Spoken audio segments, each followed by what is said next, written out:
అఖండ విజయం. అఖండ విజయం. మొదటి పార్టీకి వచ్చింది. ఇప్పుడు రెండో పార్టీకి బోయపాటి శ్రీను గారి డైరెక్షన్ లో మన బాలయ్య బాబు యొక్క అద్భుతమైనటువంటి సనాతన ధర్మ విశ్వరూపం మనం ఈ సినిమాలో చూడబోతామని ఆశిస్తున్నాను. ఇంకా తమకం తెప్పించేస్తాడు. అది మామూలు విజయం కాదు కదా.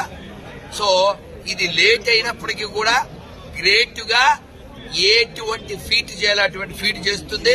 It's a sweet moment. అసలు ఇవాళ మా ప్రవచనాలు అయిపోవడం, ఈ ప్రదర్శన మా జగనన్న గురుజీ వస్తారన్నారు.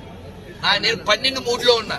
రేపు కదా సినిమా అట్లా ఎక్కడేస్తున్నా. ఇవాళ ప్రీమియర్. సో అది కూడా ఇలాంటి ఆధ్యాత్మిక ఆలోచన ఉన్నటువంటి శాసనసభ్యులు వీరితో మిగిలినటువంటి మన హైందవ సోదరులతో మా వీరు మాకు పూర్వ పరిచయమే, లాస్ట్ టైమే కలిసి భోజనం చేశాం. సో కాబట్టి ఇటువంటి ఆనందకరమైనటువంటి సందర్భంలో మీ అందరితో, మా అన్నలతో అందరితో కలిసి అఖండ సినిమా చూడబోతున్నాం. ఇది భవిష్యత్తులో ప్రపంచమంతా కూడా మన ధర్మం యొక్క వ్యాప్తిని, గొప్పతనాన్ని చెప్పడానికి ఒక బేస్ అవుతుందని, మన బాస్ ద్వారా ఇది అందరికీ చేరుతుందని కోరుకుంటూ అఖండ 2 అఖండ విజయాన్ని పొందాలని వెంకటేశ్వరాన్ని కోరుకుంటూ